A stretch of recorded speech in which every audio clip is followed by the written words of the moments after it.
19 years in the English department.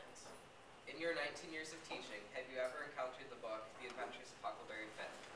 Yes, I have. I have encountered this book many times since I specialize in 19th to 20th century African American literature. Now, Professor Warren, this book is on trial today for charges of racism. In your opinion, do you believe this book displays racist qualities? Yes, I do. Professor Warren, you have written a book called Black and White Strangers. Please tell the court what this book discusses. In my novel, the book talks about the concepts of realism and racism, which are analyzed and compared. Using your expertise in this subject, can you please elaborate? Well, you see, realism and racism are two very different things. Realism is a style of writing in which one paints an honest picture. Racism degrades a human being to something inferior, such as an animal, purely because of their race. However, realism does not excuse racism. Continuous use of slang and actions within literature can cause realism to become racist. Professor, can you define realism for the court, please? The concern for fact or reality, and it's also the rejection of anything which is impractical or visionary. The Adventures of Huckleberry Finn is said to be a realist novel. Do you believe any material in this book violates the definition of realism? Yes, I do. If realism is said to be impractical, then why use the N-word 200 plus times? Published 20 years after the Civil War was ended, this book revisits slavery, the root of racism today, and it reminds all African Americans of the hardships which they faced. They were treated as less valuable as animals, and they were considered property. I understand that unfortunately the N-word and the treatment of slaves were part of Southern culture, but it's completely impractical to include the amount of degrading qualities in this book. Why continue to haunt today's generation of their ancestors' torture? No further questions, Your Honor.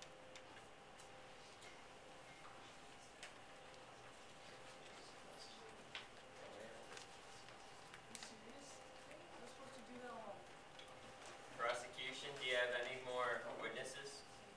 Yes, we have one more, Your Honor.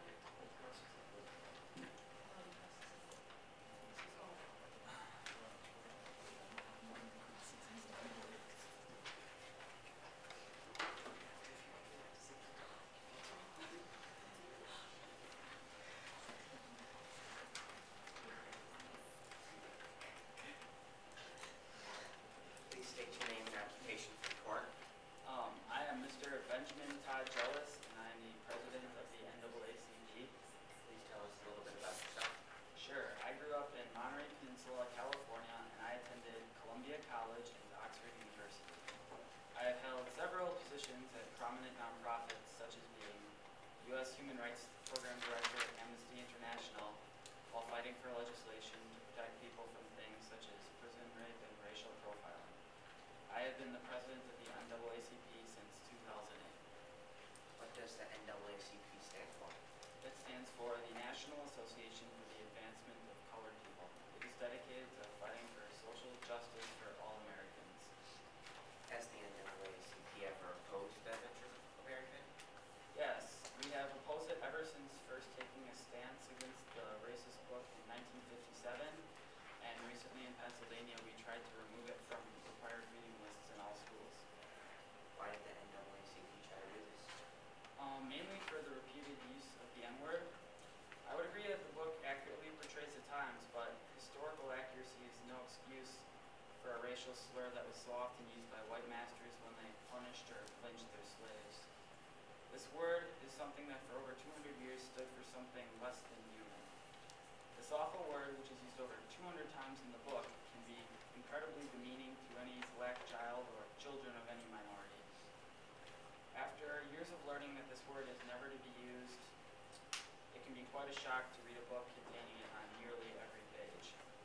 It could also subconsciously affect children. The repeated use of the word could subconsciously build tolerance towards its use, when we should really be building sensitivity. This could be potentially very damaging, as hate crimes in the U.S. are already on the rise. How do you personally feel about this book? I was forced to read it when I was a sophomore in high school, and it was terrible. Every time I felt that awful word, I would feel a deep pang of sorrow for myself and all colored people who were forced to read this book. I also felt awful every time my classmates laughed at Jim whenever he was tricked or belittled by Hawk, who's just